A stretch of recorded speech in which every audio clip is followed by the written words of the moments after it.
Bismillahirrahmanirrahim.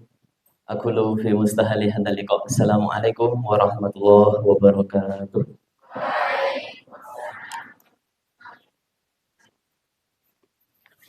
Innal hamdalillah nahmaduhu wa nasta'inuhu wa nastaghfiruh wa na'udzu bihi min shururi anfusina wa sayyiati a'malina. Fa innahu may yahdihillahu fala mudilla lahu wa may yudlilhu fala hadiyalah. Asyhadu an la ilaha illallah wahdahu la syarika lah wa asyhadu anna Muhammadan abduhu wa rasuluh wa khaliluhu min halqihi wa safiyuh addal amanah wa nasahal ummah wa jahada fi sabilillahi haqqa jihadih hatta tarakahu ala mahjatil bayda lailuha kanahariha la yazighu anha ba'di illa halik. Allahumma fassalli wa sallim ala hadha nabi al-karim wa ala alihi wa sahbihi ajma'in. Usi nafsi wa iyyakum bi taqwallah faqad fazal mu'minuna al-muttaqun haitsu qala 'azza wa jalla a'udzu billahi minasyaitonir rajim. Bismillahirrahmanirrahim. Ya ayyuhalladzina amanu taqullaha haqqa tuqatih wa la tamutunna illa wa antum muslimun. Wa qala Rasulullah sallallahu alaihi wasallam, khairukum man ta'allama al-Qur'an wa 'allamah.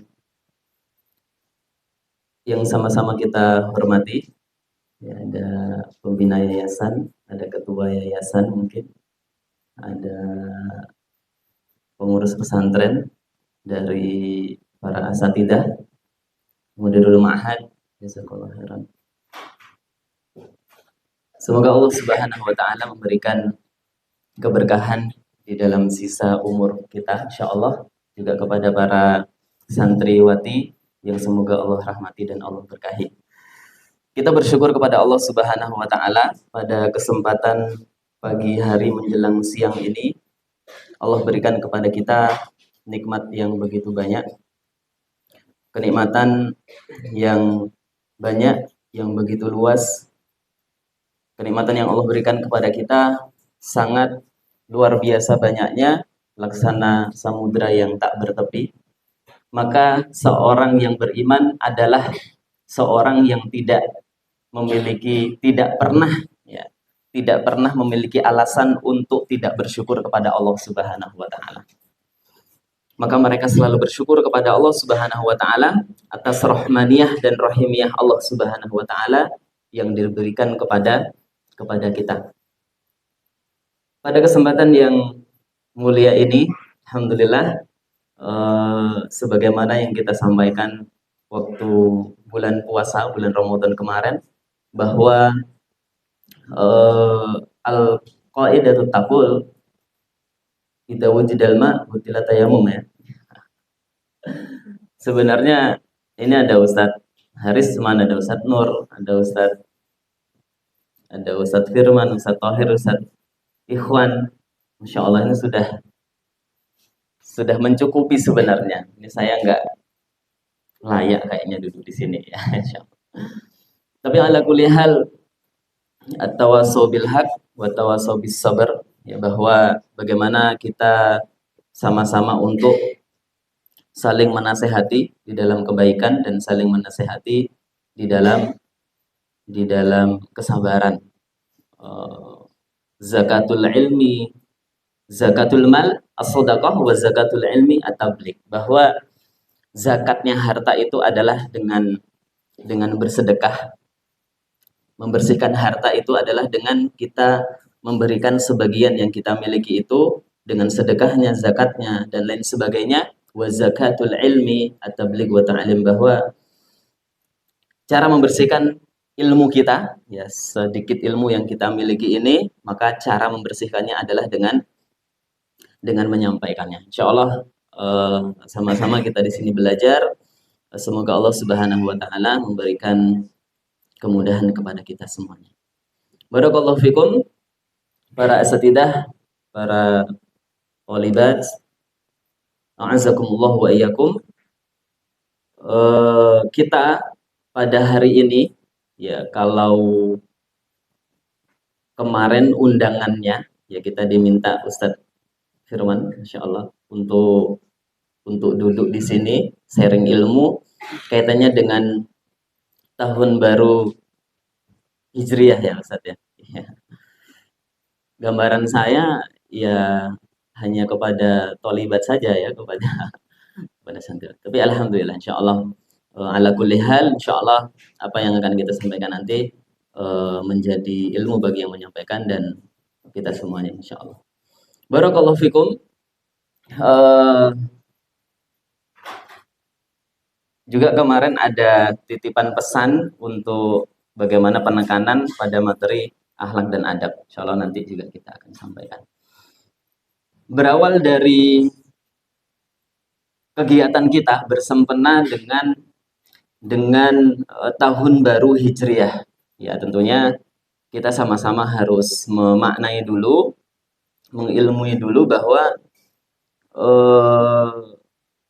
bulan yang kemudian Allah Subhanahu wa taala gulirkan di dalam satu tahun ini ada 12 bulan. Inna iddatash syuhuri indallah 12 syahran fi kitabillah. Kita tanya dulu kepada santriwati dulu.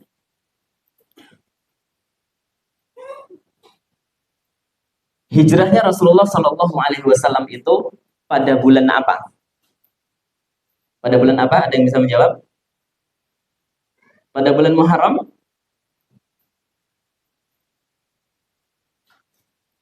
Ustaz Thohir? Mana santriwatinya Ustaz? Oh, yang belakang. Pada bulan apa hijrahnya Rasulullah Shallallahu Alaihi Wasallam? Ada yang bisa menjawab? Ayo. Salah tidak dihukum, tidak di push up ya, apalagi rolling ya. Kayaknya pada tawadhu semuanya nih. Baik.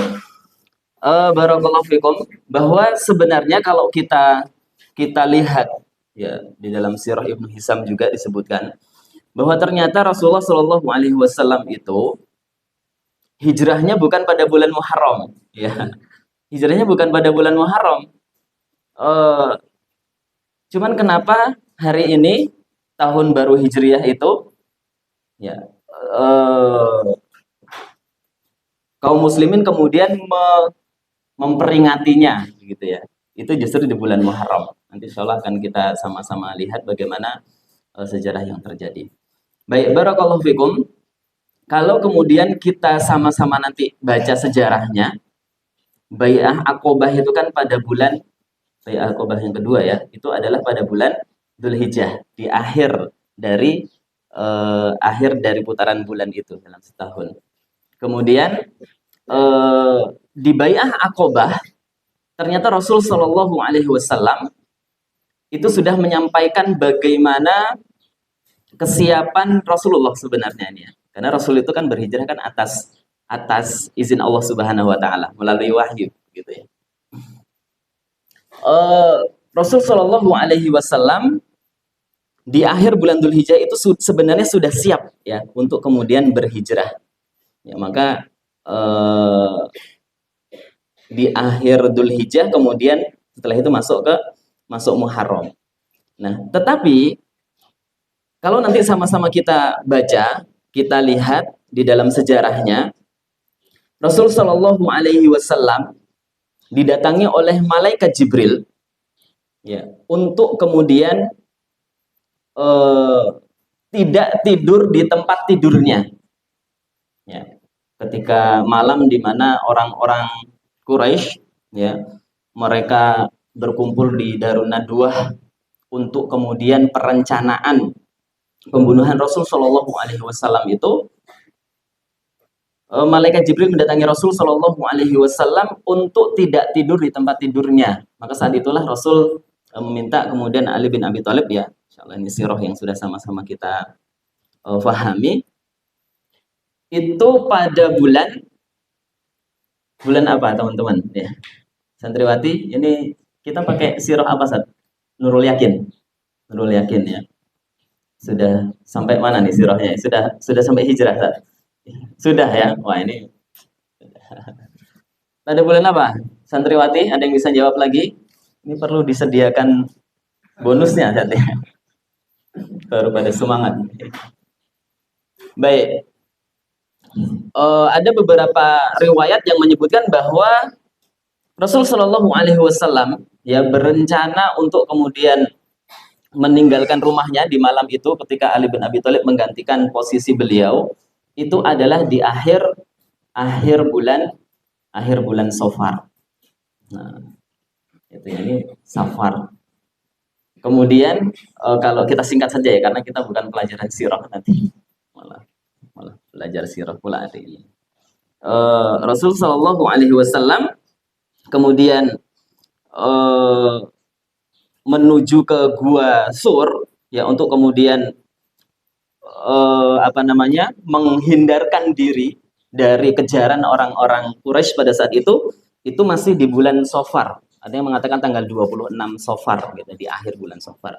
Kemudian bagaimana beliau meninggalkan Gua Sur itu menuju ke Madinah begitu, itu adalah di bulan Rabiul Awalnya. Bulan Rabiul Awal. Wallahu a'lam bishawab, karena sirah ini banyak sekali riwayat-riwayat yang ada. Ala kulli hal, bahwa Rasul Shallallahu alaihi wasallam sebenarnya hijrah ya sampai nanti ke Madinahnya itu adalah di bulan Rabiul Awalnya, pertengahan sampai di akhir. Ada yang mengatakan tanggal 22 Rabiul Awal. Nah, itu sebenarnya kalau mau dilihat bahwa tahun baru Hijriah. Ya, bulan Rabiul Awalnya. Tapi kita kemudian memperingatinya di bulan Muharram. Ini karena apa? Karena memang Rasul Shallallahu alaihi wasallam memulai dari sirah yang ada, Umar ibnu Khattab yang kemudian pada saat itu, ini kita lanjutkan sedikit supaya tidak gagal paham nanti, bagaimana mulainya tahun itu dimulai dengan hijrahnya Nabi Shallallahu alaihi wasallam ini karena bagaimana kasus dari seorang sahabat yang mulia Abu Mus'ab al-Ash'ari ya, ketika kekhalifahan Umar ibnu Khattab yang kemudian mendapatkan surat dari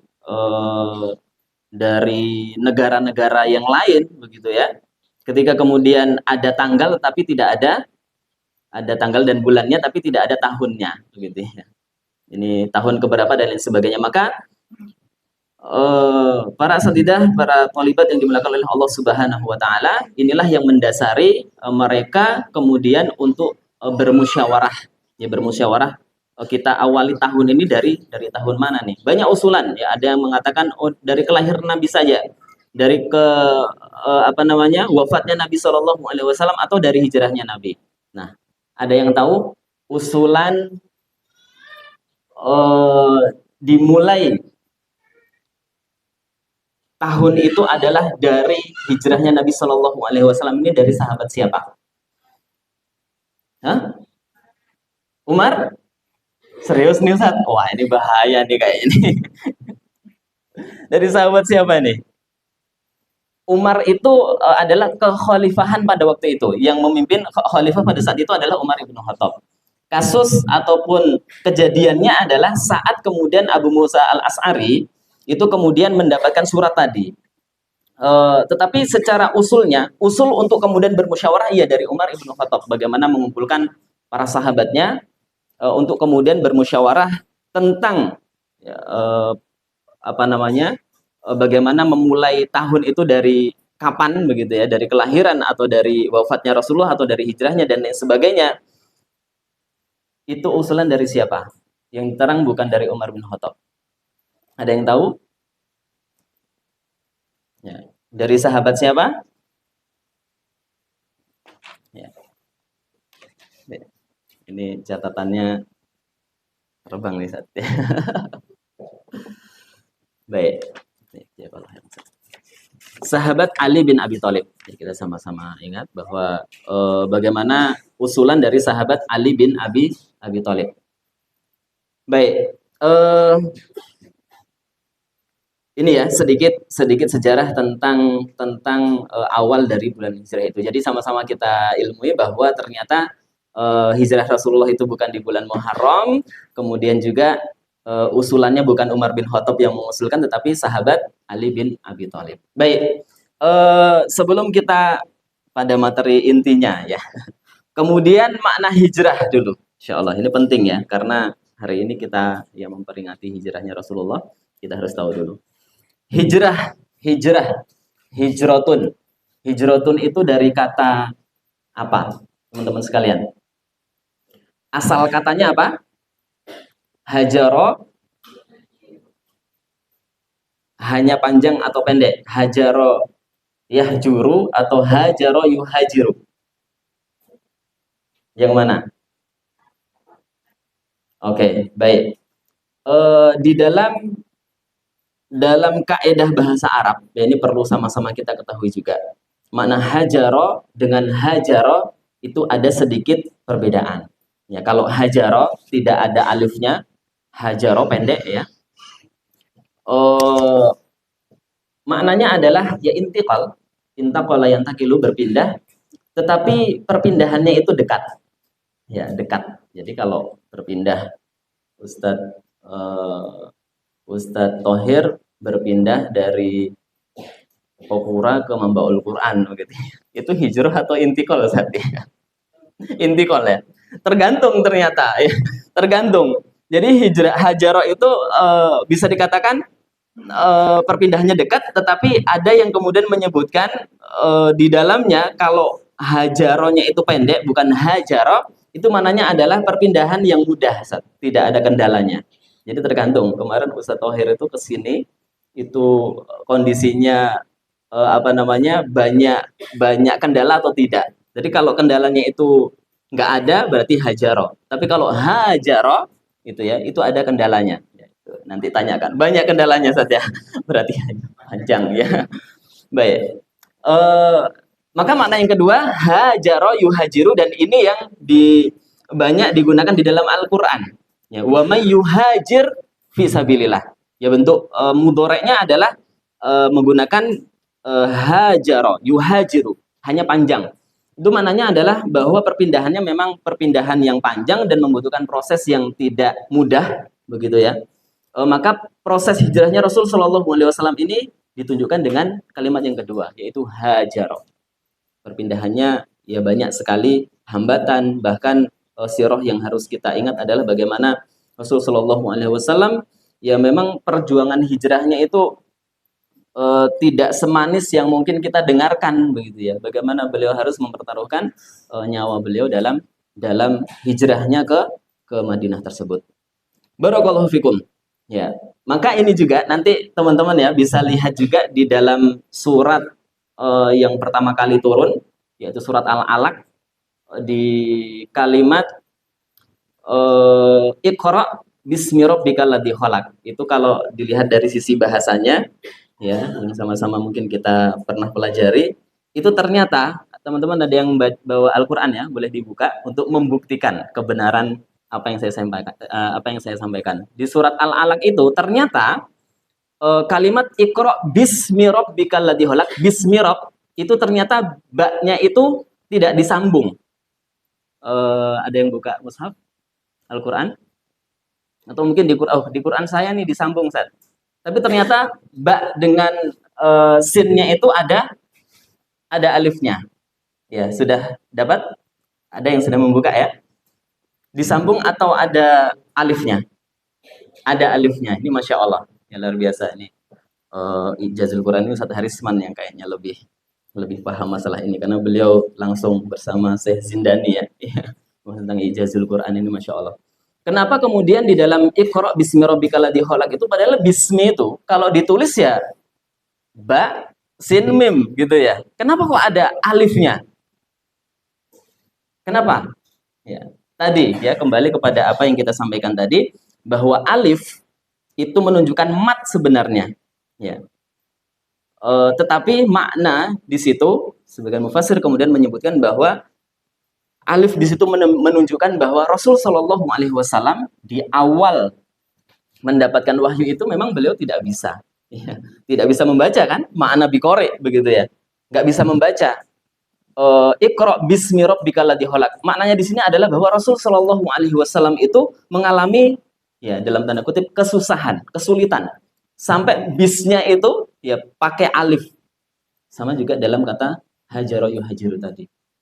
Wallahu ta'ala alam. Dalam hal ini Allah yang lebih tahu maknanya. Tapi ala kulli hal ini di antara perkara-perkara ya mukjizat Al-Qur'an juga di situ. Ternyata sampai sedetail itu para ulama itu menyebutkan. Kenapa bukan dengan Bismi rabbikal ladzi khalaq itu langsung ditulis dengan seperti Bismillahirrahmanirrahim. Gitu ya. Karena memang Rasul Shallallahu Alaihi Wasallam di awal-awal mengalami kesusahan, bahkan beliau mengatakan ma'ana biqori, nggak bisa membaca. Bagaimana Rasul Shallallahu Alaihi Wasallam membaca apa yang disampaikan oleh malaikat Jibril pada saat itu. Saudaraku yang dimuliakan oleh Allah Subhanahu Wa Taala, para asatidah, para ustadzat, para talibat, a'azzakumullah wa iyyakum. Itu terkait dengan masalah hijrah. Ya, maka hari ini spirit hijrah kita, perpindahan kita itu adalah bagaimana perpindahan dari yang buruk menuju ke yang baik, dari yang kurang menuju ke yang lebih, dari yang belum semangat menuju kepada yang lebih semangat lagi. Terutama di sini mungkin ada santriwati baru yang kemudian kemudian beradaptasi dengan lingkungan pondok pesantren. Tentunya ini sangat penting sekali bagaimana antunna sekalian para santriwati baru untuk kemudian memahami di awal-awal ini. Kenapa? Karena ini merupakan sebuah hal yang sangat penting bagi kalian semuanya, terutama santriwati baru. Untuk apa? Untuk kemudian mengambil pelajaran dari kakak-kakak kelas kalian. Ya, karena apa? Itulah disebutkan ada namanya khutbah ta'aruf gitu ya. Kemarin kita juga ngisi khutbah ta'aruf di Pondok Fatimah Az-Zahra, Ustadz Nur barakallahu ya. Jadi kita sampaikan bahwa ta'aruf masa perkenalan terhadap pondok pesantren itu penting. Ya, ini jangan disepelekan. Karena ini nanti yang akan menjadi pengaruh besar terhadap keberlangsungan kalian di pondok ini selama beberapa tahun di sini. Ini jangan diremehkan juga kepada para asatidah untuk bisa benar-benar mengenalkan pondok pesantren ini. Ya, kenapa? Karena ini adalah faktor internal yang akan menjadikan mereka bisa kerasan di pondok. Ta'aruf itu nanti akan pada tahap berikutnya setelah saling mengenal, bukan hanya kenal dengan ustadznya, bukan hanya kenal dengan sesama kalian, tapi bagaimana mengenali karakter masing-masing. Wah, ini bagian kesantrian mungkin yang lebih paham bagaimana satu orang santri itu bukan hanya memiliki satu karakter, Ustadz ya. Bahkan ada 10 karakter mereka gitu ya. Apalagi santriwati. Ya, saya belum berpengalaman berada di pondok pesantren putri, Ustadz. Tapi yang jelas Ibnu Katsir itu menyebutkan bahwa perempuan, wanita, ya, seorang wanita itu punya 2 karakter dasar. Yang pertama adalah ghalabatu masyairiha, ya. Yang paling dominan itu perasaannya. Ini pertama, Ibnu Katsir menyebutkan seperti itu ya. Jadi teman-teman sekalian, ya karena sama-sama wanita mungkin lebih tahu gitu ya. Yang dominan itu perasaannya. Berbeda sama laki-laki ya. Laki-laki ya masalah sedikit ya sudah. Mungkin sedikit permasalahan, udah saling tonjok-tonjokan dikit udah selesai gitu ya. Laki-laki. Tapi kalau perempuan mungkin beda. Yang kedua, karakter dasarnya Ibnu Katsir mengatakan bahwa sur'atu inqilabiha, mudah berubahnya. Hari ini temannya sama itu, ternyata belum sampai 1 hari, baru 2 jam 3 jam sudah berbeda lagi. Wah, ternyata dia seperti itu karakternya. Wah, ini perlu nanti bagaimana bisa lebih dihayati lagi. Barakallahu fikum. Kembali kepada tadi ya, ta'aruf, ini sebagai mukadimah dulu, bahwa masa ta'aruf itu penting. Setelah kalian saling ta'aruf, saling mengenal, maka ada tahapan keduanya. Setelah mengenal maka menjadi tafahum, saling memahami. Nah, ini penting. Bagaimana seorang bisa saling memahami kalau belum kenal? Nah, ta'aruf kemudian tafahum. Nah, setelah itu baru kemudian pada tingkatan yang ketiga yaitu ta'aruf, tafahum, kemudian setelah itu baru ta'awun atau tanasur. Ya, baik. Ini sangat penting ya. Mungkin materinya sudah disampaikan ya. Ta'aruf, tafahum, kemudian tanasur atau ta'awun.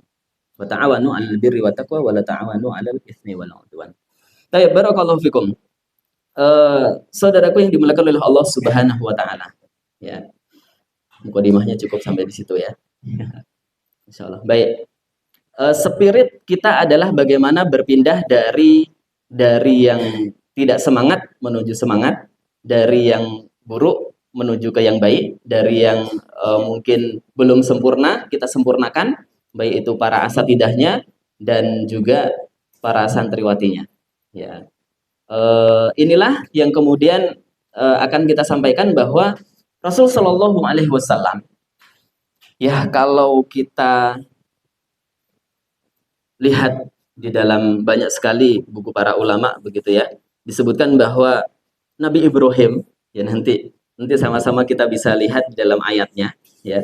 Ketika kemudian beliau itu berdoa kepada Allah Subhanahu wa taala, ya.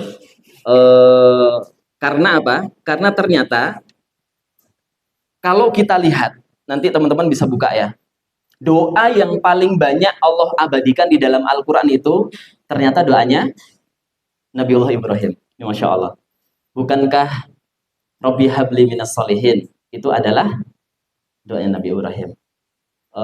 Rabbi ja'alni muqimas shalah wa min dzurriyyati, itu adalah doanya Nabi Ibrahim dan lain sebagainya. Termasuk adalah ketika Nabi Ibrahim itu berdoa kepada Allah Subhanahu wa taala, doanya apa? Rabbana, gimana doanya dalam surat Al-Baqarah ya, ketika Nabiullah Ibrahim itu berdoa supaya diutus seorang rasul, ya. Yatlu alaihim ayat. Nanti ini para penghafal Quran harus jeli ya. Ada nanti dalam Al-Quran itu ada beberapa redaksi. Ada kalimat yatslu alaihim ayatina, yatslu alaihim ayatika, yatslu alaihim ayatihi. Nah ini terkadang kalau kita nggak fokus atau kita kurang kurang memahaminya, ini terkadang masih terbalik-balik. Nah, doanya Nabi Ibrahim alaihissalam, nanti bisa sama-sama kita buka ya di surat Al-Baqarah ayat 129. Ya. Ini Nabi Ibrahim itu berdoa, ya. Wa ba'as fihim rasulam minhum yatlu alaihim ayat ayatika. Ya. Ini nanti bisa lebih kita pahami lagi ya. Wa ba'asbihim rasulam minhum yatlu alaihim ayatika. Nah, ini nanti yang akan kita kaitkan dengan bagaimana al-iman wal adab wal Quran itu mana yang nanti perlu didahulukan ya, insyaallah. Yatlu alaihim ayatika wa yu'allimuhumul kitaba wal hikmata wa yuzakkihim. Jadi ternyata kalau doanya Nabi Ibrahim itu ternyata di ayat ke-129 itu adalah, ya Allah, utus kepada mereka nih, kepada umat manusia ini apa? Rasul yang kemudian membacakan ayat, kemudian apa? Wa yu'allimuhumul kitab wal hikmah, mengajarkan Al-Qur'an, kitab gitu ya. Kemudian hikmah, kemudian wa yuzakkihim. Nah, ini. Kemudian apa? Menyucikan jiwa. Tapi Masya Allah, ini luar biasa sekali. Antuna bisa buka di dalam Al-Quran, Allah Subhanahu wa ta'ala menjawab doa Nabi Ibrahim alaihissalam ini. Kita sama-sama buka di surat Al-Jumu'ah ayat yang kedua.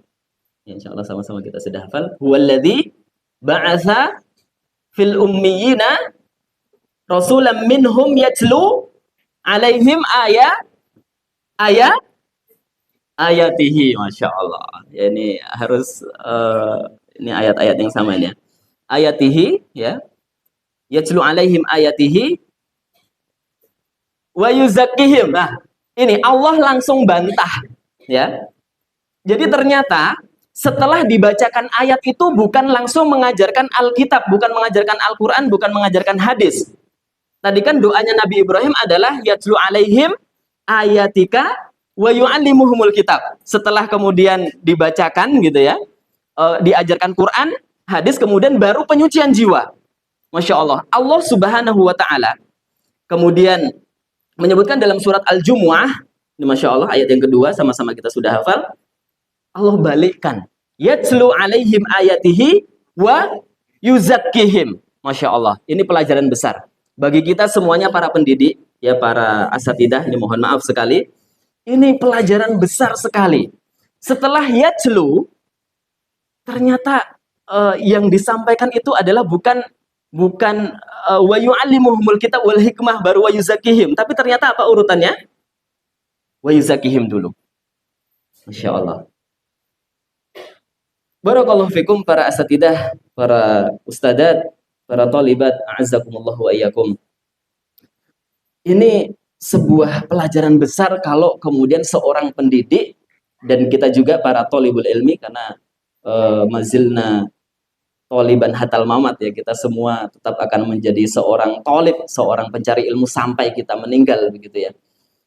Itu ternyata tazkiyatun nufus, menyucikan jiwa itu ternyata muqaddam, didahulukan. Nah ini. Kenapa? Nah inilah yang kemudian sama-sama mungkin pernah kita mendengar ya, bagaimana perkataan Ibnu Mubarak, Abdullah bin Mubarak, perkataan beliau yang sangat masyhur, yang sangat terkenal mungkin ketika kita belajar adab, belajar kemudian akhlak begitu ya. Kuntu ta'allamtu al-ilma kam sanatan? Ta'allamtul ilma kam sanatan? Ashrina sanah. Wa ta'allamtul adab salasina sanah. Masya Allah. Ini. Nah,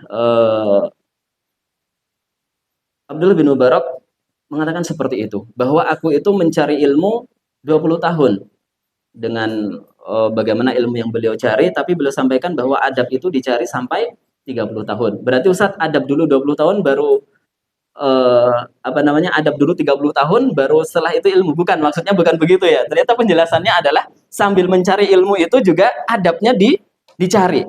Nah, ilmunya sudah ya bukan dikatakan selesai sebenarnya, tetapi kalau ilmu itu 20 tahun sudah dikatakan ya sudahlah begitu ya. Tapi ternyata adab itu ditambah lagi 10 tahun.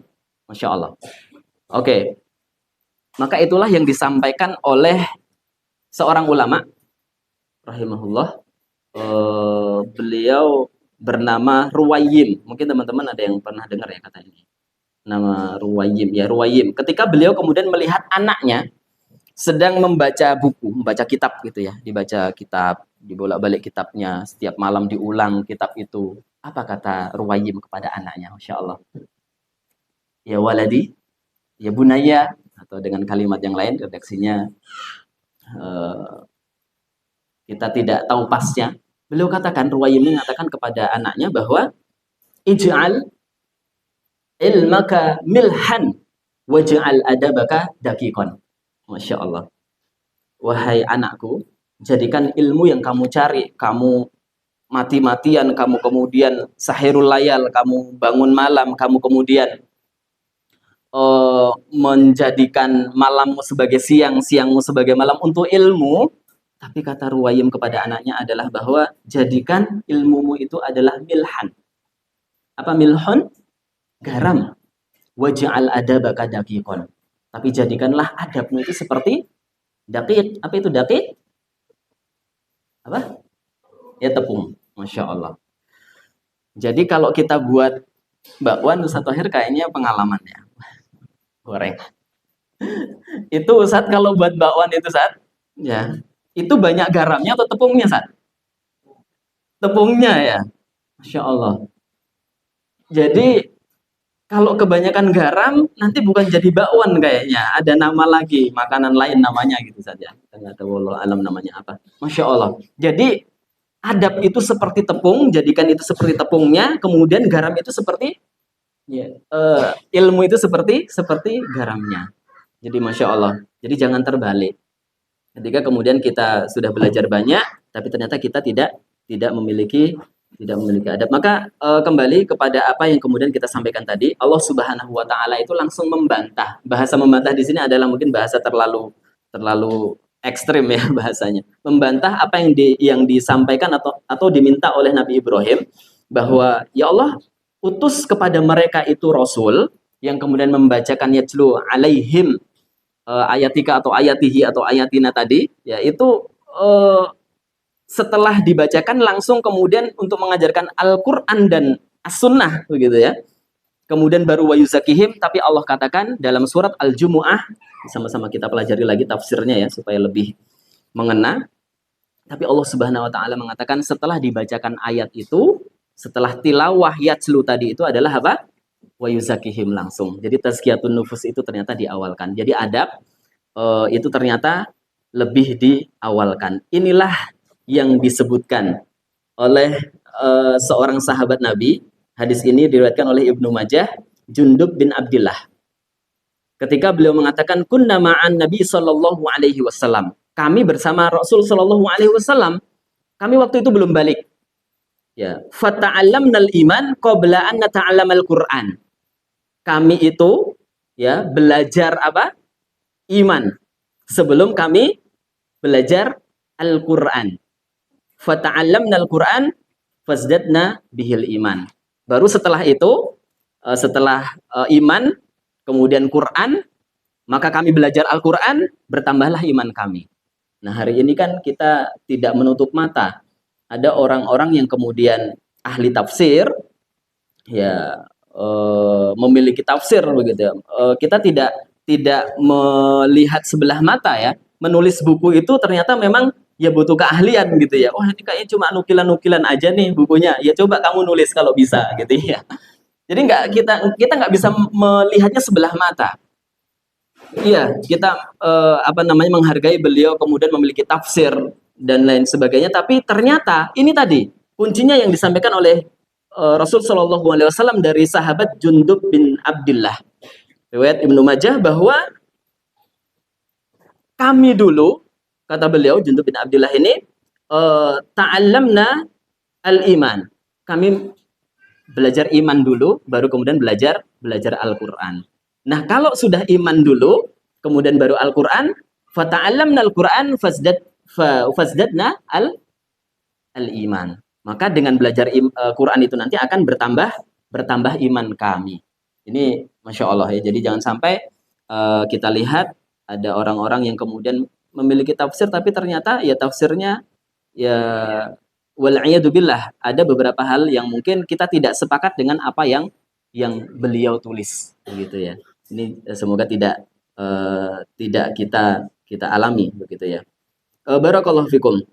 Maka bagaimana ya, bagaimana adab itu ya, adab itu ternyata perlu diawalkan ya.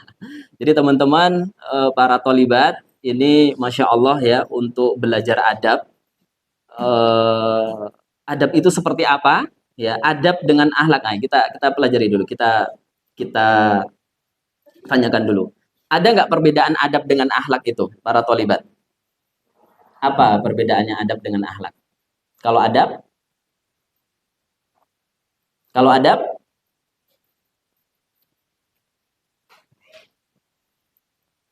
ya, ada yang bisa menjawab supaya tidak satu arah ya, supaya teman-teman bisa juga menyampaikan. Baik, apa perbedaan adab dengan akhlak? Pada malu-malu Ustaz ya? Masih malu ya. Oke, kayaknya pelajaran muhadharahnya harus setiap malam Ustaz. Ya, kayaknya seminggu sekali. Baik, apa perbedaannya? Atau sama adab dengan akhlak itu? Apa perbedaan akhlak dengan adab atau sama?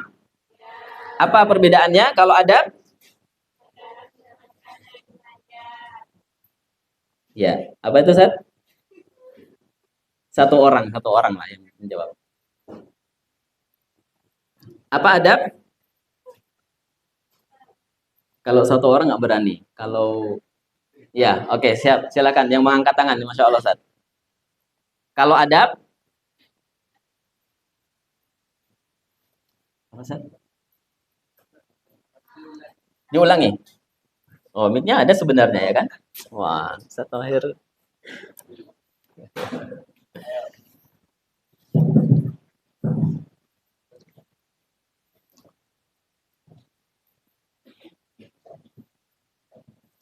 Tafadhali, tafadhal. Ya. Kalau adab didapatkan dari belajar. Kalau akhlak didapatkan dari ibadah, dari hasil ibadah dia sama Allah. Masya Allah. Hubungan antara dia sama Allah. Baik. Ada dalilnya? Baik, Masya Allah. Baik, barakallahu fikum. Baik. Ya, jadi sebenarnya kalau kita bicara tentang adab dan akhlak ini sama ketika kita berbicara tentang bagaimana kalimat Dr. Soleh Fauzan itu ketika kemudian membahas tentang iman dan Islam ya.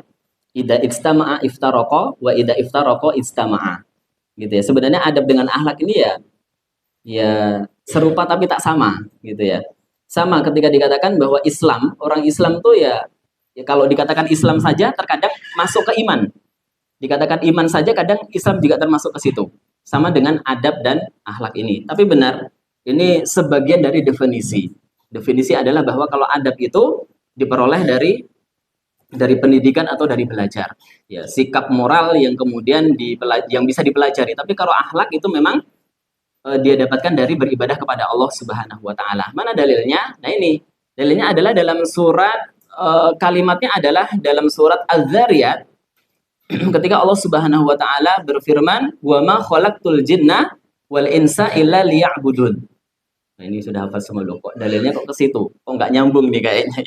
Oke, kita sambungkan ya. Ini bukan otak-atik matuk saja. Akhlak itu kalau asal katanya adalah kholako. Allah Subhanahu wa taala al-Khaliq, kita semuanya adalah makhluk, gitu ya. Maka sifat dasarnya itu nanti adalah akhlak itu tadi. Maka bagaimana ketika Allah Subhanahu wa taala menciptakan itu kalimatnya adalah apa? Kalimatnya adalah dengan wa ma khalaqtul jinna wal insa. Aku menciptakan, kalimatnya khalaqa. Padahal menciptakan itu kalau antun nas kalian nanti buka di dalam kamus, ya kamus apa saja yang mungkin kalian dapatkan nanti, itu ternyata banyak apa namanya arti dari menciptakan itu bukan hanya khalaqa. Nah ini nanti kalau ditanyakan dalilnya gitu ya. Jadi ternyata benar wa ma khalaqtul jinna wal insa illa liya'budun. Apa kaitannya dengan kok akhlak itu kemudian kaitannya dengan ibadah? Iya, karena itu adalah karakter dasar manusia. Manusia dan jin itu sebenarnya baik itu yang hari ini beriman atau tidak beriman, mereka itu sebenarnya karakter dasarnya adalah yuladu alal fitrah. Mereka itu fitrah. Fitrahnya adalah apa? Beribadah tadi kepada Allah Subhanahu wa taala. Maka para talibat yang dimuliakan oleh Allah Subhanahu wa taala, itulah liya'budun itu. Dari ibadah itulah menghasilkan al-akhlak tadi. Maka nek wong Jawa ada namanya watak sama watuk ya Ustaz ya. Ini mana orang Jawa ini? Ustaz Nur apa Ustaz? Watuk atau Ustaz? Watuk batuk ya. Kalau watak sifat. Nah itu.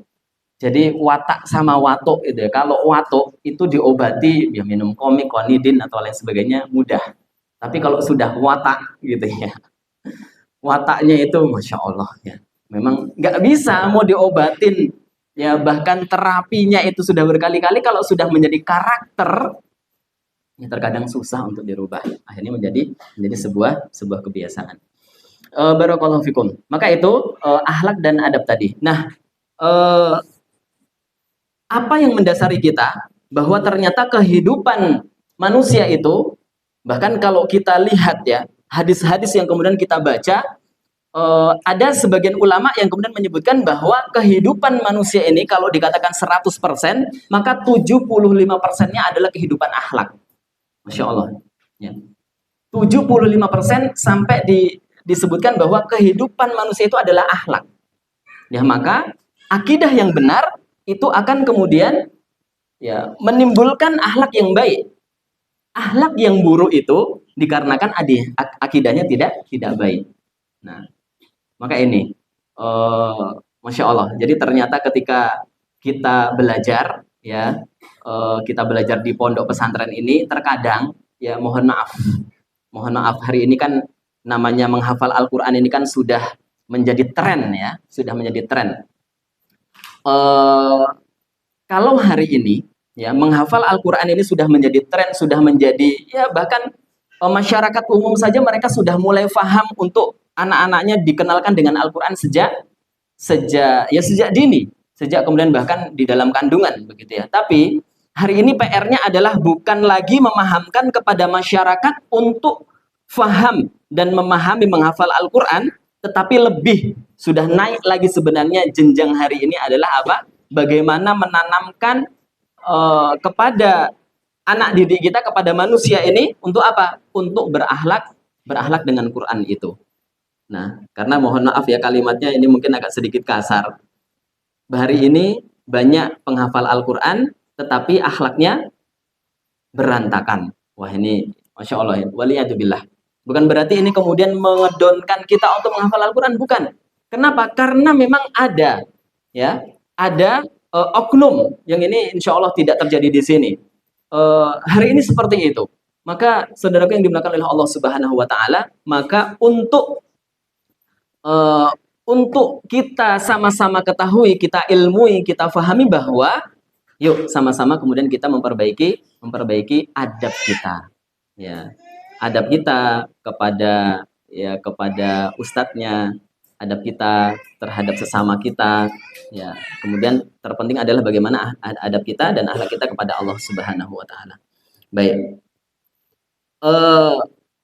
maka ya ketika kemudian seseorang sudah memahami benar nih 75% kehidupan manusia itu ternyata adalah pada kehidupan akhlaknya, begitu ya. Ini terbukti sekali. Ketika kemudian ada ya sebagian wali santri ketika kita dulu masih di pondok, itu ada sebagian yang kemudian mengatakan, udah Ustaz lah, anak saya nggak hafal Quran nggak apa-apa Ustaz, asal akhlaknya baik, begitu ya. Ada yang sampai begitu. Kenapa? Karena memang terkadang ya, ini bukan kesalahan Al-Qur'annya. Bukan salah di Qur'annya. Ya wallahi ini bukan salah di Qur'annya gitu ya. Tetapi bagaimana tadi mungkin tahapannya itu tidak sebagaimana yang Allah dan Rasulnya inginkan. Rasulullah saja ya ketika kemudian bagaimana yang disampaikan oleh Jundub bin Abdullah tadi, Rasul Shallallahu Alaihi Wasallam itu membacakan ayat dulu, dibacakan sehingga mereka kemudian menghafal, kemudian sembari menyucikan jiwa mereka.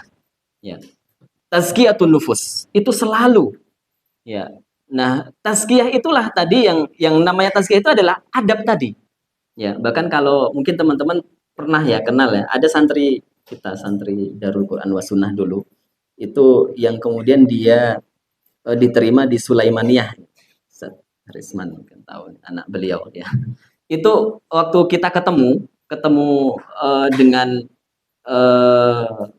santri kita ini, beliau udah sampai di Turki dan kemudian hari ini ngabdinya di sekolah cabang Turki di Indonesia, Sulaimaniyah di Medan kalau belum pindah ya. Sekarang di Panam kayaknya sudah mulai buka Sat ya, sudah ada. Beliau bercerita ya, anak kita ini bercerita, iya Ustaz, memang apa yang kemudian dipraktekkan di Sulaimaniyah itu ya. Itu adalah memang bagaimana mengedepankan akhlak dan adab itu sangat besar sekali. Di antara contohnya adalah ya, ini semoga tidak sampai ke derajat hulu ya, berlebihan. Jadi ketika kemudian di depan kita itu ada Al-Quran, itu di Pondok Sulaimaniyahnya, nanti bisa dicek ya, bisa langsung cek di sana. Kalau kemudian di depannya itu ada Al-Quran diletakkan kok di bawah lutut gitu saja, ini Masya Allah. Itu jalannya itu dia nggak boleh membelakangi. Dia tuh mundur jalannya, sampai kemudian beberapa meter baru kemudian dibelakangi. Ini Masya Allah ya. Belum lagi sampai nanti cara membawa Al-Quran kita. Ini dasar banget ya. Kenapa? Setelah itu kita akan paham, akan menjiwai bahwa yang kita baca ini bukan buku, bukan perkara yang remeh gitu ya. Kita kita agungkan yang kita baca, ya. Kita benar-benar mengetahui adabnya.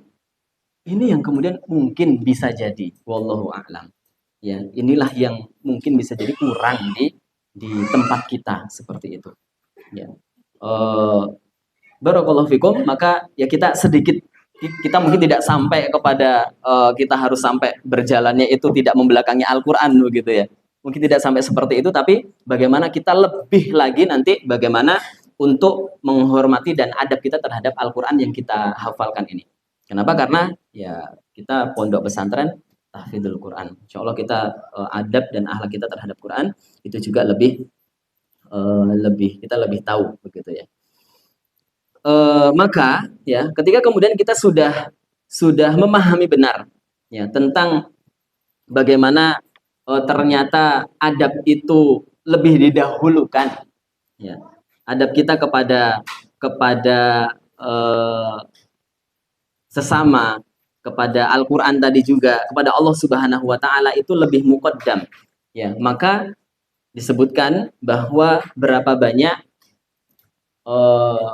orang-orang di zaman Rasul Shallallahu Alaihi Wasallam itu yang mereka masuk ke Islam itu bukan karena peperangan gitu ya, tapi apa? Tapi karena melihat akhlak dari Rasul Shallallahu Alaihi Wasallam.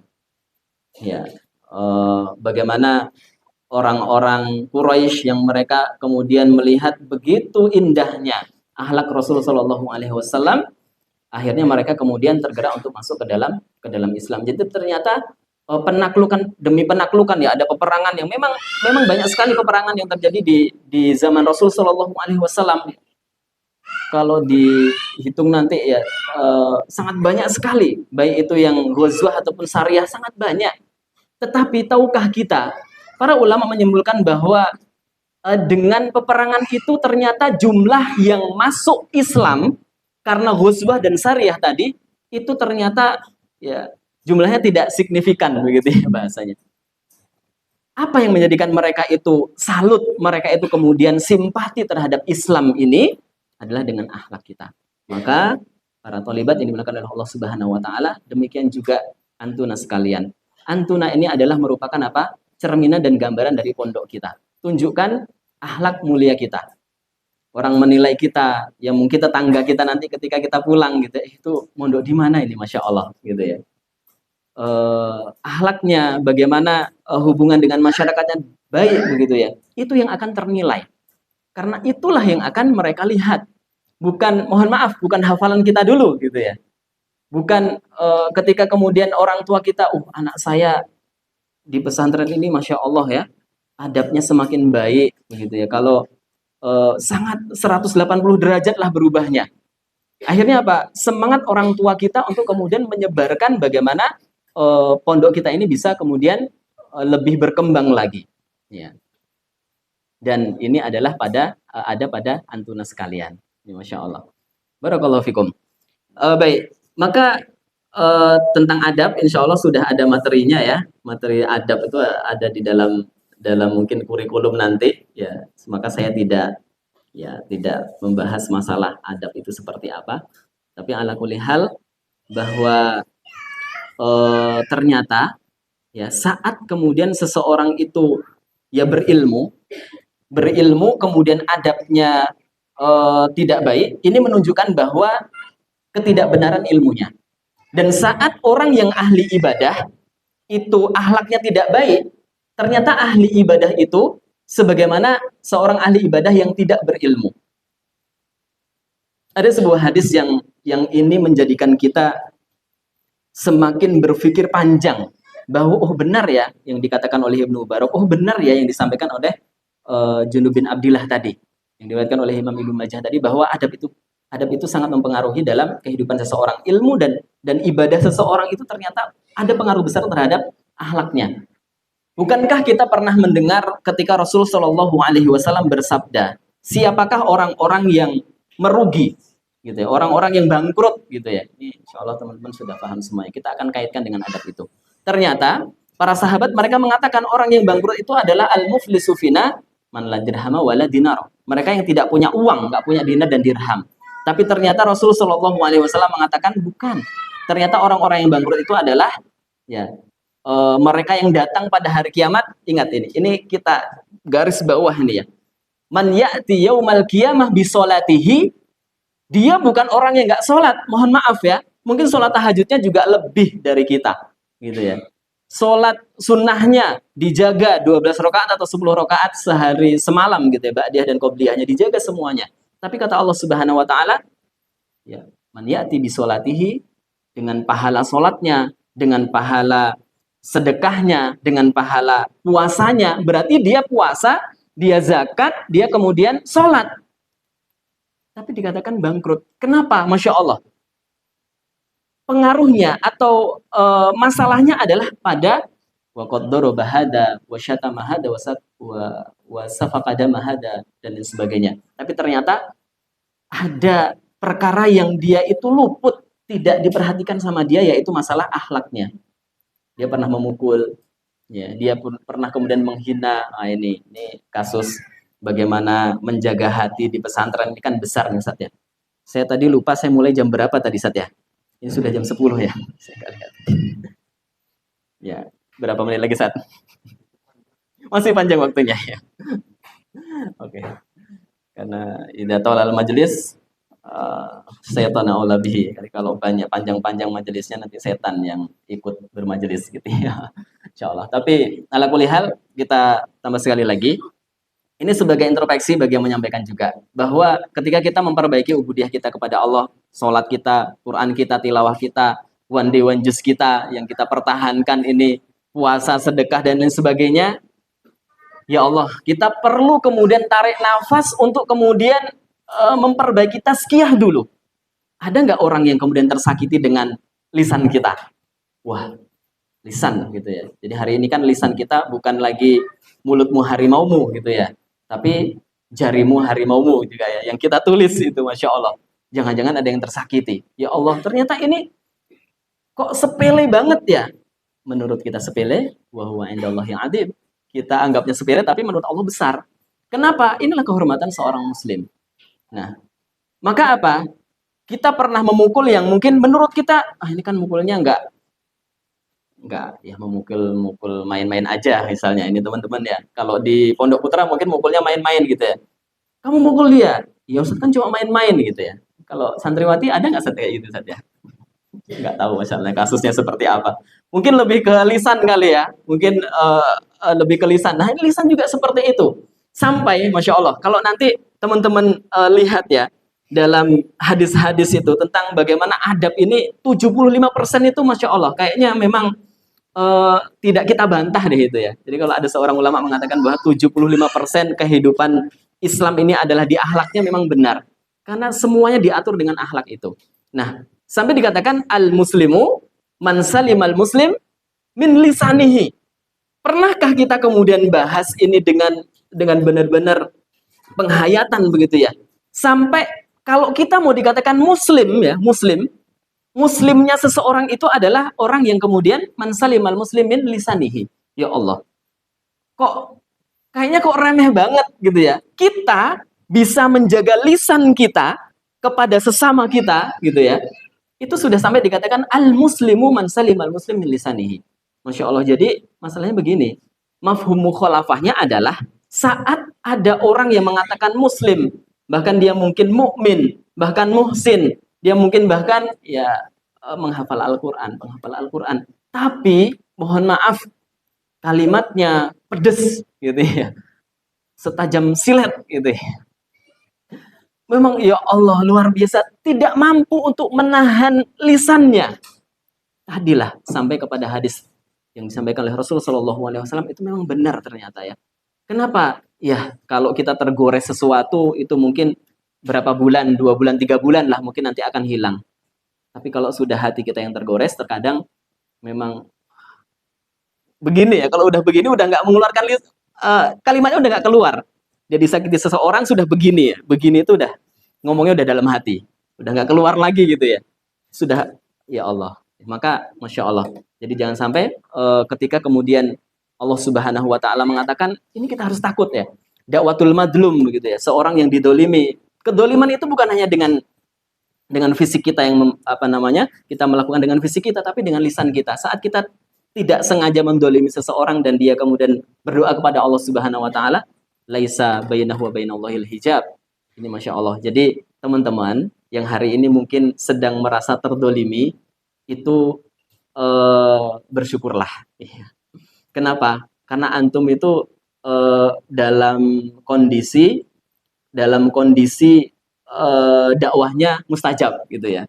Jadi kalau bisa ya Allah, kalau bisa aku didolimi terus gitu ya. Kalau kuat gitu, kalau sabar gitu ya. Kenapa? Karena begini, itu bisa menjadikan bahan kita berdoa kepada Allah Subhanahu Wa Taala. Ya Allah, kita berdoa la ilaha illa anta subhanaka inni kuntu minadh dhalimin. Ya Allah, doanya Nabi Yunus gitu ya. Kita orang yang dolimi, ya Allah dengan merasakan begitu apa namanya pahitnya kehidupannya karena didolimi oleh seseorang, kita berdoa kepada Allah Subhanahu Wa Taala. Tapi Masya Allah, ketika kemudian kita benar-benar memahami benar masalah lisan ini tadi, adab tadi ya, Masya Allah, maka Insya Allah kita akan bagaimana bisa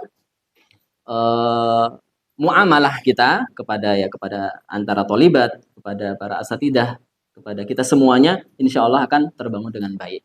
Maka itulah yang kemudian disampaikan oleh Rasulullah SAW sampai orang yang datang dengan sholatnya itu ya Masya Allah dengan pahala sholat, berarti kan sholatnya itu berpahala gitu ya, sholatnya itu sudah dikatakan Rasulullah ini berpahala sebenarnya.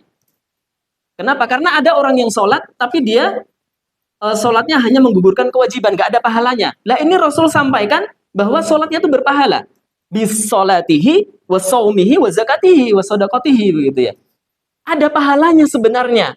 Tapi itu semuanya funiyat hasanatuhu, ya Allah, sampai kemudian hilang semuanya. Maka wal'iyadzubillah, kita sangat tidak kemudian menginginkan itu. Ya inilah pentingnya tadi ya, tazkiyah tadi, sebelum kita kemudian belajar ilmu yang lainnya. Barakallahu fikum. Lalu apa cara yang bisa kita lakukan?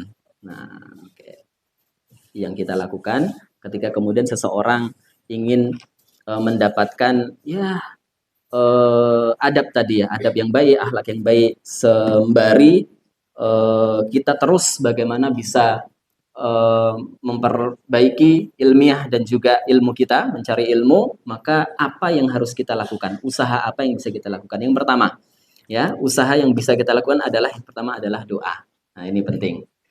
Nah, doa ini tadi saya sampaikan ya bahwa Nabi Ibrahim itu ternyata tercatat di dalam Al-Quran doanya paling banyak. Doa para nabi yang paling banyak dicatat oleh Allah Subhanahu Wa Taala adalah doa Nabi Ibrahim. Maka kita jangan sampai kalah, perbanyak doa kita.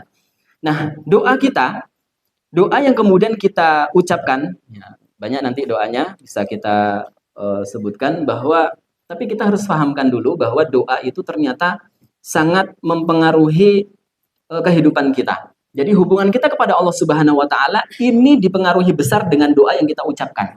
Sampai ada hadis sahih yang kemudian disampaikan Rasul Shallallahu Alaihi Wasallam, man la yas'alillah yaghdab alaih. Wah, ini sebuah ancaman ya, bahwa siapa yang tidak memohon kepada Allah, tidak berdoa kepada Allah, yaghdab alaih, justru Allah Subhanahu Wa Taala akan murka kepadanya. Nah, kalau ustadz itu dia didatangi santrinya terus, ustadz diminta sesuatu gitu, atlub hada ustadz gitu ya, minta apalah begitu. Kalau manusia, ya bukan hanya ustadz, semua manusia dimintain setiap hari, bahkan setiap jam, setiap detiknya datang. Ketergantungan banget dengan seseorang tersebut, dengan ustadz tersebut. Maka ustadz akan mengatakan, oh ini orang kok nggak punya malu gitu ya. Tapi Allah Subhanahu Wa Taala itu kemudian justru mengatakan kebalikannya. Inilah Al-Khaliq. Ketika Allah Subhanahu Wa Taala mengatakan man la yas'alillah yaghdab alaih. Siapa yang tidak memohon kepada Allah Subhanahu Wa Taala, maka Allah justru murka kepada mereka. Wah, jadi jangan sampai kita kemudian mengatakan bahwa wah saya malu sama Allah, udah mohon terus ya, saya akhlaknya begini, masih banyak kewajiban yang nggak aku lakukan gitu, nggak ada. Itu semuanya adalah harus kita tepis, bahwa rasa malu kita kepada Allah untuk memohon itu justru menjadikan kita semakin memperbaiki supaya kita lebih baik, bukan kemudian meninggalkan doa. Maka doa yang ini pertama yang harus kita lakukan, memohon kepada Allah hati yang bersih tadi. Memohon kepada Allah adab yang baik, akhlak yang baik. Ya, akhlak kita kepada para asatidah, kepada ustadzat. Ini penting ya para tholibat semuanya. Ini adalah awal dari antum mendapatkan ilmu yang barokah. Nah, keberkahan ilmu itu penting. Jadi antum jangan kemudian berpikir bahwa ketika antum ngerasa wah ini materinya sudah pernah disampaikan nih gitu ya, ngerasa lebih pintar dari asatidah yang menyampaikan, misalnya ini adalah sebuah sampai dikatakan bahwa su'ul hulki ya yu'di ya, bahwa su'ul hulki yufsidul amal kama anal khala yufsidul asal. Nah, ini bahwa buruknya akhlak itu akan yufsid itu merusak ya, merusak ilmu kalian, merusak amal kalian. Kama anal khala yufsidul asal, seperti cuka. Ya, kayaknya orang Indonesia itu nggak familiar dengan cuka ya, nggak tahu kalau orang Arab mengatakan cuka. Mungkin bisa tanya Ustadz Harisman ya, mungkin sering ya orang-orang Arab tuh ya, cuka itu bagian dari makanan mereka mungkin gitu ya. Kita kan taunya cuka itu kalau untuk tambahan bakso sama mie ayam ya kayaknya ya. Tapi ternyata cuka itu ya bisa yufsidul asal. Kalau dimasukkan ke dalam madu, ini ada spesialis permaduan kayaknya Ustadz Ikhwan ya.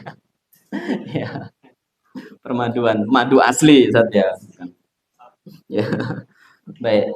Ternyata benar ya, itu bisa merusak.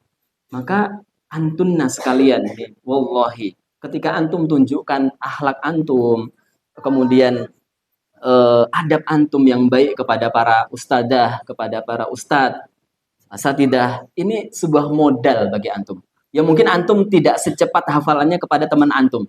Mungkin antum memiliki kekurangan di satu sisi, di satu bidang. Tapi kalau antum bisa pertahankan akhlaknya, ini adalah sebuah prestasi besar sebenarnya. Maka ini yang pertama. Bagaimana kita bisa kemudian memohon kepada Allah Subhanahu wa taala adab dan akhlak yang baik ini. Allahumma kama ahsanta khalqi fahasin huluki. Jangan hanya diperbanyak skincare-nya. Ini kan gitu ya. Apa itu skincare? Ya skincare gitu ya. Para thalibat lebih tahu. Jangan dibanyakin skincare-nya saja. Allahumma kama ahsanta khalqi fahasin huluki. Ya Allah, sebagaimana engkau memperbagus penampilanku, maka perbaikilah akhlakku. Ini perlu kita minta terus. Ya. Dan juga sebuah hadis yang masyhur ya, insya Allah kita sudah hafal kayaknya nih. Sebuah hadis yang sekaligus doa dari sahabat Zaid bin Arqam. Beliau kemudian menyebutkan bahwa Rasulullah SAW pernah berdoa kepada Allah Subhanahu Wa Taala, Allahumma ati nafsi taqwaha wa zakkiha anta khairu man zakkaha anta waliyuha wa maulaha. Wah ini. Ada teman-teman thalibat yang sudah hafal. Allahumma ati nafsi taqwaha. Angkat tangan. Sudah. Ada yang hafal? Selain doa Allahumma kama hasanta khalqi fa hasin khuluqi, ini juga termasuk doa ya dari Zaid bin Arqam tadi, bahwa ini perlu kita ulang-ulang terus. Untuk apa? Untuk mentazkiyah diri kita. Ada yang hafal? Allahumma ati nafsi taqwaha wa zakkiha anta khairu man zakkaha anta waliyuha wa maulaha. Sudah hafal? Belum hafal saat. Baik, nanti insya Allah dihafalkan ya. Ini penting. Ini untuk jadi antum sembari memperbaiki ya kualitas Quran antum, baca doa dulu. Ya kenapa? Bahwa tadi kita sampaikan doa ini yang di awal, karena doa itu kita ingatkan kembali ada kemungkinan dari doa yang kemudian kita ucapkan. Pertama, bahwa Allah kabulkan, cash ya di dunia Allah berikan itu. Yang kedua, ketika kita berdoa bisa jadi Allah Subhanahu wa taala apa? Yusarrifu anhu su'mithlahu. Allah menggantikan dengan doa kita itu adalah keburukan yang semisalnya. Jadi kalau kemudian kita berdoa, terkadang Allah hindarkan kita dari satu musibah itu karena doa kita. Dan yang ketiga adalah Allah menyimpannya untuk diberikan di akhirat. Nah, sampai kan ada satu fenomena atau satu kejadian ya, ketika ada seorang yang kaget dia, ya Allah, ini pahala apa? Saya nggak pernah, sepertinya saya nggak pernah melakukan ini dan itu. Ini pahala apa? Sampai Allah kemudian mengatakan bahwa ini adalah pahala dari doa-doa yang tidak pernah dan tidak dikabulkan di dunia. Nah, maka sampai fulan ini tadi mengatakan kepada Allah Subhanahu wa taala, "Ya Allah, kalau tahu ini merupakan pahala dari doa-doaku yang nggak dikabulkan di dunia, maka aku sangat menghajatkan sangat menginginkan semua doaku nggak ada yang dikabulkan di dunia dan dibalas di akhirat semuanya. Ini Masya Allah ya. Jadi kalau antum berdoa, itu jangan pernah, ya Allah, aku sudah berdoa gini kok nggak dikabulkan. Jangan bilang nggak dikabulkan. Ya, bahwa Allah Subhanahu Wa Taala itu kan ada hadisnya ya, malu ketika ada seorang hamba yang mengangkat tangan, kemudian tangannya itu di apa namanya diletakkan lagi, kemudian Allah tidak mengijabahinya. Allah malu. Maka sebenarnya, oh belum dijabah di dunia. Semoga ini menjadi tabungan di akhirat. Ayo perbanyak doa. Di antara doa yang kemudian kita untaikan adalah bagaimana kita berdoa untuk mendapatkan adab dan hati yang bersih tadi. Yang kedua, baik. Yang kedua adalah bagaimana cara kita mendapatkan adab yang baik tadi, adab dan akhlak tadi untuk membersihkan hati kita. Yang kedua adalah bagaimana mengambil ilmu dari orang yang akhlaknya mulia, insya Allah. Di sini adalah asatidah kita, ustadat dan asatidah kita semuanya baik akhlak mereka, maka ambillah ilmu dari mereka. Kenapa? Karena Imam Syafi'i mengatakan, man ahabba ayuftahallahu lahu qalbahu wa yunawwirahu fa'alaihi bil khalwah wa tarkus sufaha wa qillatul aql wa bughdu ahli ilmi alladhi laisa lahu insafun wala adabun. Nah, jangan sampai kita mengambil ilmu, ya, perkataan terakhirnya adalah jangan sampai kita mengambil ilmu dari ustadz, insya Allah tidak ada di sini, ustadz yang tidak memiliki, tidak insaf dan tidak beradab. Insya Allah di sini tidak ada. Tapi ini apa namanya peringatan dari Imam Syafi'i. Jangan kita ambil. Kenapa? Ya itu tadi. Ya, bughdu ahlil ilmi, gitu ya. Dan kita kalau kita ingin dibukakan Allah Subhanahu Wa Taala hati kita dan diberikan cahaya kepada diri kita, maka kita harus sampai dikatakan bughdu ahlil ilmi. Kita kemudian maksudnya membenci ahlul ilmi yang tidak insaf dan tidak beradab tadi adalah kenapa? Karena khawatirnya kalau kita mengambil ilmu dari mereka yang tidak insaf dan tidak beradab tadi, justru ilmunya akan ya tadi kama anal khala yufsidul asal tadi, justru akan merusak. Barakallahu fikum. Kemudian yang terakhir yaitu adalah bagaimana kita bergaul dan berteman dengan saudara-saudara kita yang baik. Nah, ini sangat penting ya. Jadi teman-teman di sini insya Allah baik semuanya ya. Tapi nanti waktu liburan, walaupun liburan itu mungkin 2 pekan gitu ya, nggak sampai mungkin ya, terkadang ya liburan yang sebentar itu ya namanya tadi ya cuka tadi kalau sudah dimasukkan ke dalam madu gitu ya udah nggak bisa diminum lagi gitu ya. Sebagaimana kalian liburan Masya Allah para ustadat, para asatidah ini bingung liburan cuma seminggu 2 minggu gitu ya. Masya Allah sampai di sini sudah Masya Allah sudah berbeda lagi, harus ngulang dari awal lagi. Kenapa? Nah ini tadi yang ketiga, bahwa teman-teman yang baik ini sangat mempengaruhi kehidupan seseorang. Barakallahu fikum. Yang terakhir saya menyampaikan sebuah syair ya, mungkin teman-teman juga sudah pernah mendengarnya. Syair dari Muhammad bin Idris Al-Abbasi. Ya, beliau kemudian menyebutkan bahwa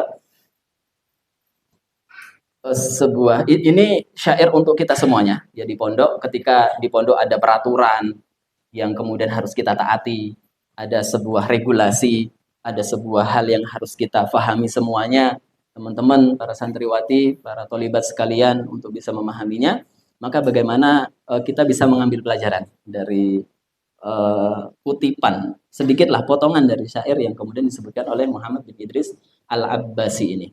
Beliau mengatakan bahwa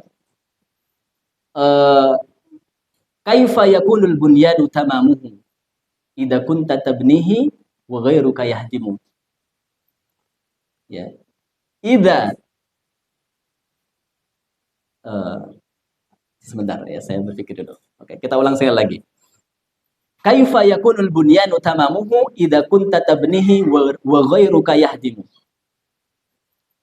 Kita artikan dulu ya sambil saya mikir lanjutannya nih. Baik, bagaimana kaifa yakunul bunyanu yauman tamamu? Bagaimana sebuah bangunan itu akan sempurna? Ya, akan sempurna. Idza kunta tabnihi wa ghairuka yahdimu. Kalau kamu membangunnya tapi wa ghairuka yahdimu. Tapi apa? Gimana ngartikannya? Wa ghairuka yahdimu ini gimana diartikan? Selain kamu, ya. Tapi yang lainnya begitu, yang lainnya itu menghancurkannya. Bagaimana sebuah bangunan itu sempurna, kamu membangun, tapi yang lainnya itu apa? Menghancurkannya. Ida, ya.